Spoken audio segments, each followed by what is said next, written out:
Hello friends, welcome to the MPS academy. I hope आप सभी अच्छे होंगे, पढ़ाई कर रहे होंगे, घर पे सेफ होंगे।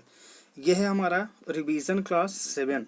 रिवीजन क्लासेस किसके लिए आपको प्रोवाइड किया जा रहा है? एसएससी के द्वारा जो आपके एग्जाम कंडक्ट कराए जाते हैं, सीजीएल, सीएचएसएल, सीपीओ, एमटीएस और स्टेनोग्राफर के एग्जाम्स के लिए आपको ये लेसन्स जो हैं यहाँ पर प्रोवाइड किए जा रहे हैं रिवीजन के तौर पे। ये जो लेसन्स है इसमें आपको 10 क्वेश्चंस देखने को मिलेंगे।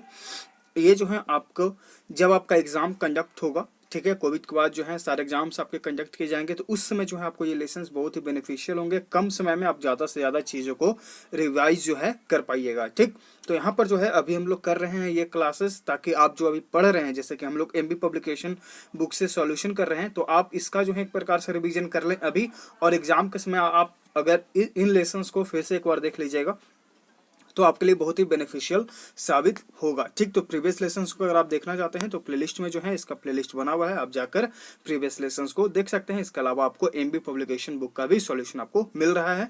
ठीक, तो अभी हम लोग कर रहे हैं एसएससी सीजीएल मेंस, जो कि आपका एग्जाम कंडक्ट हुआ था 15, 16 और 18 नवंबर 2020 को। तो हम लोगों ने 15 नवंबर 2020 के सीजीएल मेंस के क्वेश्चंस कर लिए हैं। कल आपको मिलेगा 16 नवंबर 2020 के सीजीएल के क्वेश्चंस का। हम लोग इसको जो है 5 वाइज करते हैं, तो कल जरूर लेसन को देखिएगा। चलिए अब आते हैं क्वेश्चन नंबर फर्स्ट पे। Select the antonym of, antonym यानी कि विपरीत यानी कि अपोजिट, फैचुअस। फैचुअस मतलब क्या होता है? बुद्धिहीन, मूर्ख। ठीक, इसका विपरीत आपको बताना है। ऑप्शन देखिए, क्राफ्टी, क्राफ्टी मतलब होता है चालाक। फ्रूगल यानी कि मितव्ययी यानी कि जो कम पैसे खर्च करता है। सेंसिबल यानी कि समझदार। तो एक तरफ जो है कोई व्यक्ति बुद्धिहीन है, ठीक, और एक व्यक्ति जो है समझदार है, ये दोनों एक दूसरे के विपरीत हो गए। Right answer is option C, inane. इसका मतलब क्या होता है? इसका मतलब होता है बेहुदा। Right answer is option C. Question number 2, यहाँ पे आपको सिनोनिम बताना है फ्लैग्रेंट का। फ्लैग्रेंट मतलब क्या होता है? फ्लैग्रेंट मतलब होता है दुष्ट या फिर निंदनीय भी होता है। ठीक है, ऑप्शंस देखिए। या फिर आपको जो है जो बहुत ही बढ़ा चढ़ाकर जो चीजें दिखाई जाती हैं, तड़क भड़क जिसको बोलते हैं, तो यहाँ पर जो है फ्लैग्रेंट का अर्थ ये हुआ। ऑप्शंस देखिए। वास्ट, वास्ट मतलब क्या होता है? वास्ट मतलब होता है विशाल, व्यापक। ग्लेरिंग यानी कि तड़क भड़क। Right answer is the option B, unobtrusive. इसका मतलब होता है कि आप किसी के ध्यान में न आने की कोशिश करते हैं, न आने की कोशिश करते हैं किसी के ध्यान में। ठीक है, प्लीजेंट यानी कि सुहाना। Right answer is the option B. Question number 3, यहाँ पे आपको फिल इन द ब्लैंक करना है। इन view of the heavy losses suffered by the company, यानी कि कंपनी के द्वारा जो भारी लॉस सफर किया गया है, the shareholders were requested to bear, जो शेयर होल्डर्स हैं उन्होंने रिक्वेस्ट किया टू बियर। अब यहाँ पर जो है आपके ये फ्रेजल वर्ब्स हैं। ठीक, तो कौन सा यहाँ पे एप्रोप्रिएट फ्रेजल वर्ब है ये हमें देखना है यहाँ पे। तो बियर के साथ अगर ओवर का यूज करेंगे तो वियर ओवर मतलब होता है to cause, to cause by one's weight, यानी किसी व्यक्ति के वजन के कारण जो कुछ होता है उसे वहां पर हम लोग यूज करते हैं बियर ओवर का। ठीक, यहाँ पर ऐसा कोई सेंस नहीं है, इसलिए एलिमिनेट। बियर विथ, इसका मतलब होता है कि काटना के समय को। आउट, अगर हम बियर के साथ आउट का यूज करते हैं तो वियर आउट मतलब होता है पुष्टि करना, उस चीज का समर्थन करना। ठीक, अगर हम बियर के साथ अप का यूज करते हैं, बियर अप यानी कि सहना। ठीक, तो यहाँ पर जो है राइट आंसर हो जाएगा ऑप्शन डी, वियर अप। यानी कि जो शेयर होल्डर्स हैं उन्होंने कहा कि जो ये लॉसेस हुए हैं आप उन चीज़ों को, यानी कि जो लॉसेस हुए हैं उनको आप सहें। ठीक, यानी कि आप इस चीज़ को समझें कि हमें जो है लॉस हुआ है, आपको सहना पड़ेगा, इस चीज़ को डटे रहना पड़ेगा। ठीक, तो राइट आंसर जो है आपका ऑप्शन डी हो जाएगा।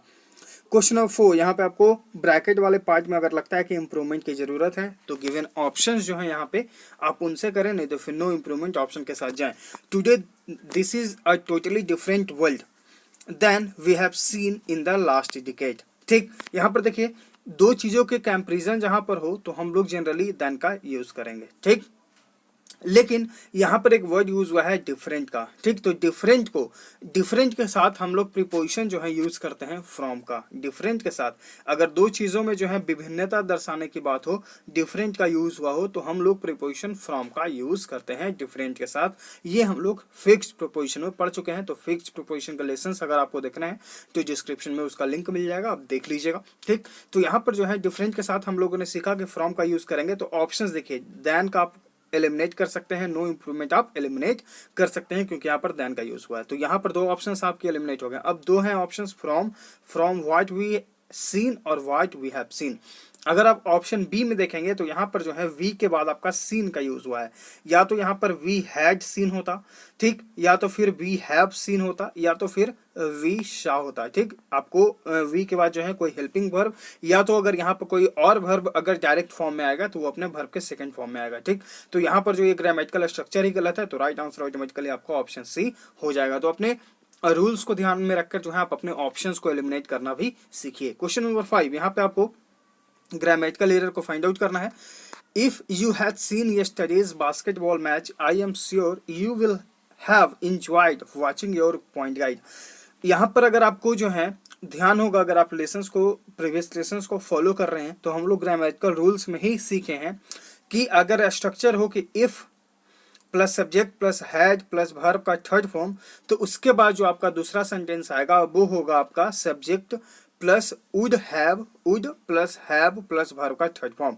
तो यहाँ पर देख रहे हैं कि यू के बाद जो है बिल का यूज हुआ है, तो एरर हो जाएगा आपका यहाँ पर ऑप्शन बी में, ठीक है। यहाँ पे जो है बिल की जगह आपको क्या यूज करना है, वुड का यूज करना है। Right answer is the option B. तो स्ट्रक्चर को ध्यान में रखिएगा, हम लोग प्रीवियस लेसन्स में देख चुके हैं। क्वेश्चन नंबर 6, यहाँ पे आपको एरर को फाइंड आउट करना है। It is time you start thinking about running your own cattle farm. यहाँ पर देखिए इट इज टाइम, ये रूल हम लोगों ने कल ही सीखा है कि it is time, it is high time, अगर इन दोनों से जो आपका सेंटेंस शुरू हो, इट इज टाइम और इट इज हाई टाइम, तो उसके बाद जो आपका सेंटेंस बनता है वो अपने सिंपल पास्ट में बनता है, सिंपल पास्ट सेंटेंस में बनता है, यानी कि पास्ट इंडेफिनिट, जिसमें हमारा स्ट्रक्चर होता है सब्जेक्ट प्लस वर्ब का सेकंड फॉर्म, ठीक। तो अगर हम पास्ट में अगर हम इस सेंटेंस को बनाएंगे तो यहाँ पर जो है यू स्टार्टेड थिंकिंग होगा, ठीक। तो right answer is the option B. तो आपको ध्यान में रखिएगा इट इज टाइम या फिर इट इज हाई टाइम, इन दोनों के बाद जो आपका सेंटेंस बनेगा वो आपका पास्ट इंडेफिनिट फॉर्म में बनेगा, ठीक। तो right answer is option B. Question number 7, यहाँ पे आपको फिल इन द ब्लैंक करना है।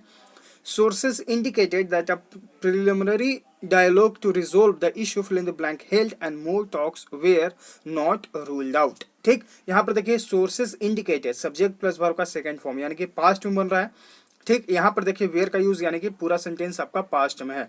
तो अगर आपकी गिवन ऑप्शंस जो है अगर आप प्रेजेंट वाले में एलिमिनेट कर देंगे तो यहाँ पर ये आपका एलिमिनेट हो गया, ठीक। एक ऑप्शन आपका प्रेजेंट में है, ये आपका एलिमिनेट हो गया। अब बाकी ऑप्शंस देखते हैं। तो sources indicated that a preliminary dialogue to resolve the issue, preliminary dialogue, ठीक। ये आपका सब्जेक्ट जो है सिंगुलर बन रहा है, तो इसके बाद जो हमारा हेल्पिंग वर्ब होगा वो भी अपने सिंगुलर फॉर्म में ही यूज होगा, क्योंकि हम अपना हेल्पिंग वर्ब सब्जेक्ट के अनुसार चेंज करते हैं। तो यहाँ पे सिंगुलर सब्जेक्ट तो सिंगुलर वर्ब, तो यहाँ पर जो है आपका ऑप्शन वेयर जो है ये भी एलिमिनेट हो जाएगा। अब दो ऑप्शन हैं वुड बी और वाज, तो वुड बी अगर होता तो यहाँ पे वर्ब का थर्ड फॉर्म यूज होता है। चूंकि यहाँ पर जो है सिंपल सेंटेंस आपका बन रहा है तो इसलिए हम यूज करेंगे ऑप्शन डी यानी कि वाज का, ठीक। तो right answer is the option D.